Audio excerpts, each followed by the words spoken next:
What is up, everybody? Welcome to DFS by the Numbers. These are my Draftkings MMA picks for UFC 299. We got Sean O'Malley going against Marlon Vera 2. And yeah, I'm really looking forward to this card. Really looking forward to this card from a Draftkings perspective. I love this card from a Draftkings perspective. It's a pretty good slate, I think. It's a slate where you can easily find the fights you want to target, I think, and then you can easily find the fights that you kind of want to stay away from. So we'll definitely talk about that. Before we get into it all, if you guys could please do me a favor, leave a like on the video, subscribe here to the channel if you have not already. If you guys want more content, be sure to check out dfsbythenumbers.com. That is always the best way to support me. There you'll find all my stats that you see on the Friday and Saturday shows, the targets, projections, ownership projections, the rankings. I do a price picks article and entry. Lineup optimizer is huge as well, $10 a month, so check it out, dfsbythenumbers.com. And also check out price picks, use promo code DFSBTN, and you'll get a 100% deposit match up to $100. And I'll touch on my prize picks play of the week later in the video. We lost last week for the first time in a very long time with the play of the week, so hopefully get back on track with this one this week. All right. Other than that, I say we get right into it, and we're going to start with these fight doesn't go to decision lines. And the first one we're going to talk about is going to be a big one here. We got Despain Parisian minus 1,400 for the fight doesn't go the distance, and I kind of agree with those odds. I kind of think this fight ends within the first round, and maybe even the first 60 seconds. Despain, his last 3 fights have combined for literally like 20 seconds. It's crazy. This guy apparently has the touch of death, and he's going against Josh Parisian, who in theory, if Josh Parisian does get this fight down to the mat, it's going to get very interesting very quickly. It's just, I don't really trust Josh Parisian to do that. I think these guys are going to stand and strike, and, standing and striking with Despain for any amount of time, couple seconds, that could be enough to end the fight. So I typically don't say this, but Verbellis Despain has 60-second bonus winning upside, and for that reason, I think he's very much in play at 9,300. And then as far as a dart throw, a crazy dart throw that nobody's going to have, Josh Parisian, 6,900. If he gets on top of Despain, he's probably going to finish this guy very easily. It's just very hard to trust him to do that. But yeah, somebody's getting served here. I lean Despain. I'm going to have a bunch of Despain, but Parisian as a dart throw is a pretty solid one this week. Next, we got the co-main event. Benoit Saint-Denis going against Dustin Poirier, minus 600 for the fight doesn't go the distance. And yeah, so there's 2 5-round fights. And this is the 5-round fight that I want the most exposure to. It's a Benoit Saint-Denis fight. Benoit Saint-Denis has 14 fights. 13 of them have finished. Should have been 14. If you guys remember the absolute beating he took against Elizeu Zaleski dos Santos, that fight should have been stopped on 70 different occasions. So technically, this guy probably should have 14 fights finishing all inside the distance. I see nothing different here. I think this fight does finish as well. Yeah, you got Benoit Saint-Denis. We're paying a kind of a hefty price tag, right? Seeing Benoit Saint-Denis 8,900 and Dustin Poirier 7,300 might draw a lot of people to the dog there. I'm personally on the Benoit Saint-Denis side. I like the fact that he's younger. I think he's more durable at this point. I think these fighters are at 2 different trajectories in their careers. But yeah, Dustin Poirier, seeing a name like Dustin Poirier at 7,300, I think he's going to be a very popular dog, and rightfully so. Initial ownership for me, I'm thinking maybe like 60-40 split in favor of Benoit Saint-Denis, maybe a little bit more in favor of Benoit Saint-Denis, but on a card where I don't think there's a ton of solid underdogs, Dustin Poirier, if he's still got some left in the tank and he goes out there and finishes Benoit Saint-Denis, he's going to put up a massive score himself. So phenomenal fight to target. The lean is Saint-Denis, but Poirier cannot be ignored at that price tag especially. Next, we have one of my favorite fights from a DraftKings perspective, Jailton Almeida, Curtis Blades. We got Jailton Almeida, 8,200, Curtis Blades, 8,200. So interestingly enough, Almeida is the underdog on DraftKings at 8,000, which I'm very intrigued in because I am on the Almeida side this week. Not extremely confident. Like, as the weeks went on, I think I'm a little bit less confident, honestly, in Jailton Almeida, because I think whoever wins this fight's going to look minus 1,000. The way I'm seeing it playing out is if Jailton Almeida can take down Curtis Blades, I think there's a significant advantage in favor of Jailton Almeida in terms of the BJJ. I think he has a good chance of submitting Curtis Blades, but if Curtis Blades is able to stuff takedowns here, maybe it's a hot take, maybe it's not. I think Curtis Blades has a massive advantage on the feet. Curtis Blades' striking is very underrated. We've seen him knock out legit heavyweights before. And in terms of Almeida, we've never seen him strike, ever. He always talks about how he's a great striker. We've never seen it. So, yeah, I think this fight plays out one of two ways, and either it's an Almeida, TKO or sub on the mat, or Blades is able to, stuff some takedowns, keeps it on the feet, and I think he can knock out Almeida himself. So, going to be very heavily exposed to this fight. I think the minus 230 fight doesn't go too low. I think there's a lot of recency bias with, Almeida going 25 minutes with Lewis, because up until then, Almeida finished all of his wins before that third round started. So, I'd like the fight to finish, and I like the winner to score very well and look like a big favorite while doing it. Next, we got Jack Della Maddalena going against Gilbert Burns, minus 215. Fight doesn't go to decision. Yeah, I think this fight has a solid chance of finishing as well. Just a very binary fight, and I love targeting these binary fights from a DraftKings perspective. It's where on the feet, you favor Jack Della Maddalena. This guy's striking is incredible. The volume, the precision, the power. Burns, he's 37, 10 years older. I question the durability. Jack's live for a knockout on the feet. On the flip side, if Burns gets his fight down to the mat, it's going to get very interesting very quickly. So, striker versus grappler matchup. Pick your poison. I think both sides are in play. If Jack can stuff the takedowns or if he gets taken down, stay safe, get back up, I think he could potentially knock out Burns. But if Burns gets his fight down to the mat, he is very live for a submission. Jack puts himself into a ton of bad spots. So another great fight to target. All four of these fights are priority fights for me. I'm going to target all four of these fights very heavily, and we'll go from there. All right. Moving on, we got the core plays. We talked about him. Rebellis to Spain, 9,300. Is it scary? Yeah, it is pretty scary. This guy's, has 4 fights in MMA. He hasn't really fought anybody, but I kind of feel like they're setting him up here, not only for a win, but for like a highlight, devastating knockout. I mean, because, Josh Parisian, could he win this fight? Sure. It's just I have a feeling Josh Parisian's going to go out there and strike with this guy, and that's it's probably not going to end too well with him. This is a guy in Spain who's 6'7", like an 86, 87-inch reach, just a ton of power, like the death touch. I think if he touches Josh Parisian once, he's going down. We saw Martin Buday, of all people, really giving Josh Parisian problems on the feet in his last fight. If that's the case, Despain should run through this guy, and I think he has that 60-second upside like I mentioned. There are some concerns, of course, if this fight gets extended. If he ends up on his back, it's going to get bad, but I don't think this fight gets extended. It's going to be just some Despain at 9,300. Benoit Saint Denis, 8,900. Yeah, I like Saint Denis. I do think he's going to be one of the most popular, if not the most popular play on the slate. I think it's going to be pretty close between him and, of course, Sean O'Malley in terms of that ownership. But yeah, Benoit Saint Denis, we talked about it. This is a guy that is 7 years younger. I think he's, at this point, the more durable fighter, the hungrier fighter. Dustin Poirier talking about potential retirement in the very near future. I think Benoit Saint Denis has all the grappling upside here, can get takedowns as well, and I think he's live for a finish. I think he has a ton of upside, and he's not even 9K. There's, I think, 6 or 7 fighters priced above Benoit Saint Denis this week, so he's not too expensive, has a ton of upside. I love this fight, and I'm going to be playing a lot of Benoit Saint Denis at 8,900. Jailton Almeida, 8,000. I like Almeida here. I'm on the Almeida side. I like the fact that he's cheaper on DraftKings. I think he has takedown upside, and I think if he gets on top of Blades, I have a strange feeling that he's going to submit him.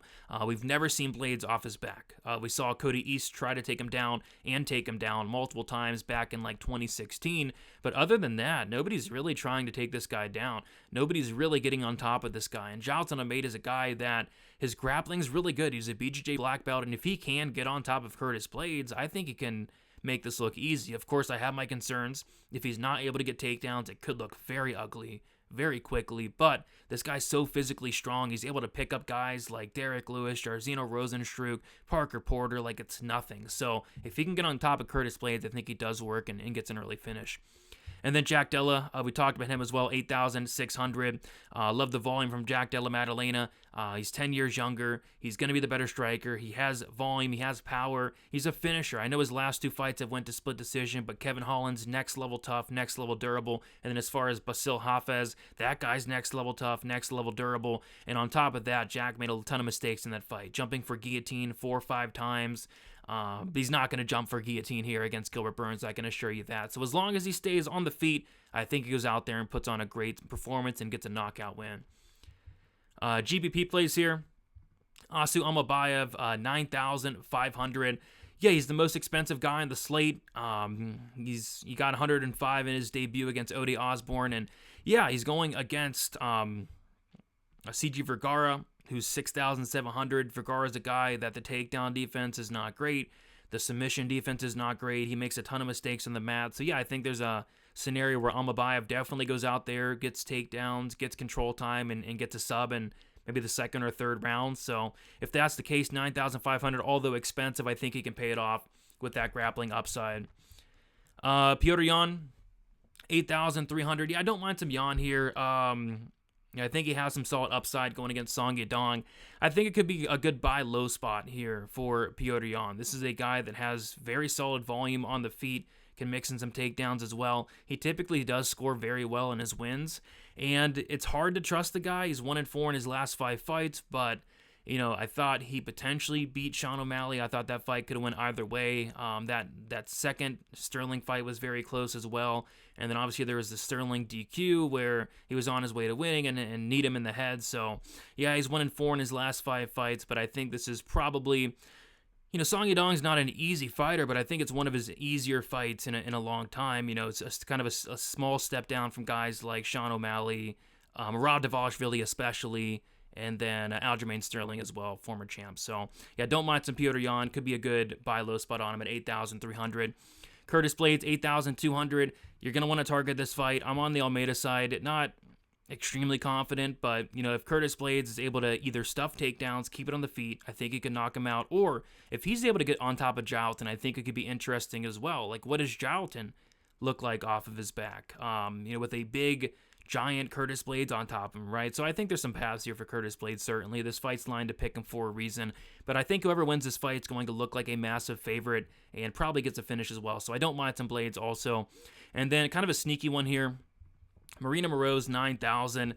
Yeah, kind of like Almabayev to maybe the same extent, but maybe a lesser extent, because, it's hard to kind of trust Moroz to go out there and land takedowns, but I mean, that should be the path. I mean, it's clear as day that Joanne Wood, is she a great striker? Yeah, even at this point of her career, she's a really good striker. But the big problem is that grappling, right? And this is actually a rematch where Moroz did submit Joanne Wood in the first round. I don't think it's going to come as easy, but I do think if Moroz is able to get this fight down to the mat, Joanne Wood, her submission defense just looks terrible.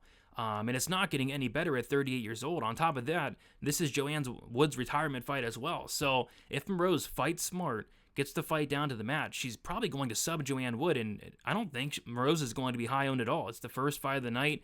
There's obviously Sean O'Malley, who's more expensive. There's Benoit Saint Denis, that's 100 less. I don't think many people are going to be on Moroz this week, but she has a path to victory where she can score very well if she does take it. Moving on to the Prize Picks play of the week, going with Kyler Phillips, less than 2 takedowns here. I don't think the game plan here is going to be to wrestle Pedro Munoz. Nobody really tries to wrestle Pedro Munoz, and when they do, they don't typically have a ton of success. Pedro Munoz, great takedown defense, almost 80%, and only one fighter ever has gotten more than 2 takedowns against Pedro Munoz. Off the top of my head, I forget who it was, but what I do know is it was a very long time ago. I want to say it was back in 2016 or earlier, very long time ago. It was against Rafael Assunção, 2014. So the only time Pedro Munoz was taken down more than 2 times was against Rafael Assunção back in 2014, 10 years ago. So yeah, even if Kyler Phillips does decide to wrestle, I'm not sure he gets more than 2 takedowns. And on top of that, I don't think that's the game plan to begin with. So that's the play of the week for Prize Picks. If you want to check it out, use that promo code DFSBTN. Moving on to the live dogs, Philippe Lins. And yeah, I mean, I didn't talk about Sean O'Malley. Sean O'Malley is definitely in play. I'm not sure how much ownership I'm going to have on O'Malley just as of yet. And then we also didn't talk about Ion Kudalaba. There's just a lot to talk about. I got to narrow it down. Ion Kudalaba is another play that definitely sticks out.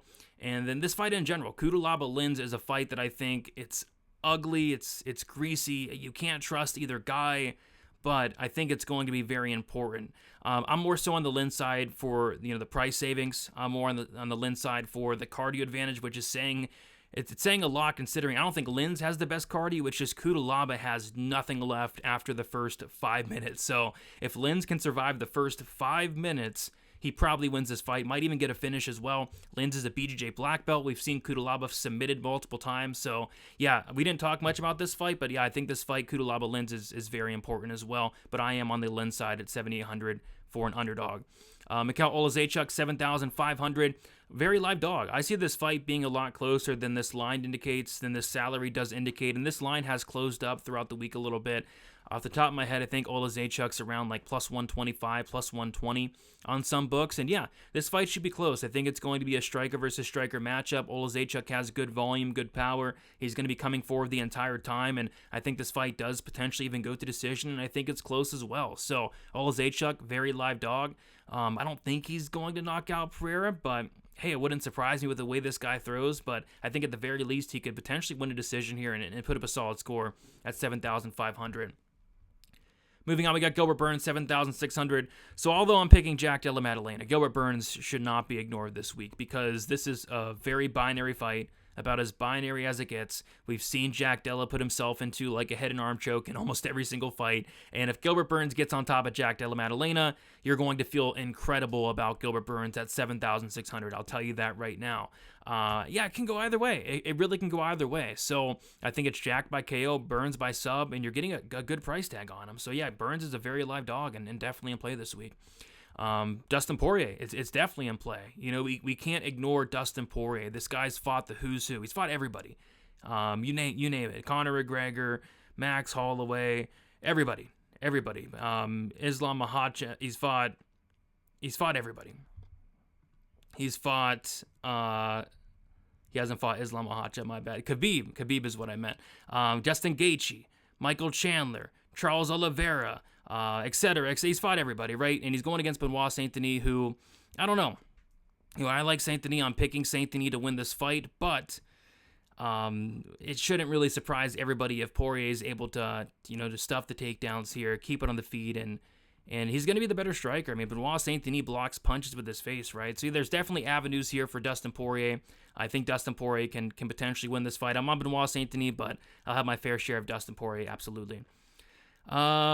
And then I think that's about it. And then I did want to touch on,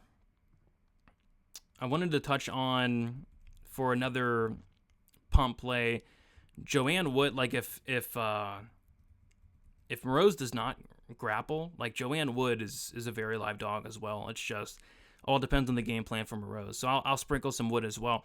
Pump plays, Marlon Vera, 7K. Going against Sean O'Malley, I think especially for cash, Marlon Vera is a great play. I think this fight's probably going 25 minutes. This guy's next level tough, next level durable. I can definitely see a world where Marlon Vera does go out there and even in a loss scores really well, but in a win, I think he scores a ton as well. I'm picking O'Malley by decision, but I think Marlon Vera has all the grappling upside. I think Marlon Vera has the majority of the finish upside, believe it or not, as well. So yeah, give me Marlon Vera, 7K. And then I'm going to go with Josh Parisian, 6,900. Definitely a dart throw here, just because if he does go out there and if he gets Despain down, like he's probably going to finish him very easily. Believe it or not, Josh Parisian is a black belt in BJJ. Is he going to use it? That is yet to be seen. So yeah, you know, Josh Parisian, 6,900. He probably gets sparked in 30 seconds, but if he's able to somehow end up on top of Despain, he's going to break the slate. All right, moving on. We have a couple fades here. Kyler Phillips, 9,100. Yeah, I mean, I think it goes to decision more often than not. I think he probably wins that decision, but I don't see him wrestling. I don't see him finishing. I think there's much better options than Kyler Phillips at 9,100. You got Moroz, 100 cheaper, who's going to grapple. Saint-Denis, 200 cheaper, who's going to grapple. You got O'Malley up there, so can't quite get to Kyler Phillips. And then as far as Macy Barber, can't quite get to her as well. Maybe she wrestles a little bit. She's saying she's going to get a finish. I'm not so sure. Caitlin Chukagan's very tough, so I think there's better options than Macy Barber as well. And there you guys have it. Thank you guys so much for watching. If you guys could do me a favor, leave a like on the way out. Subscribe here to the channel. Check out dfsbythenumbers.com. Pretty much all the content is posted. Just got my DFS article out, the Prize Picks article out, and everything should be updated, and we'll go from there. We'll see what happens at weigh-ins. Hopefully there's no shenanigans, but yeah, looking forward to this card, guys. Thank you so much. Enjoy the fights. It's going to be a fun card, and we'll talk to you guys very soon. See you later.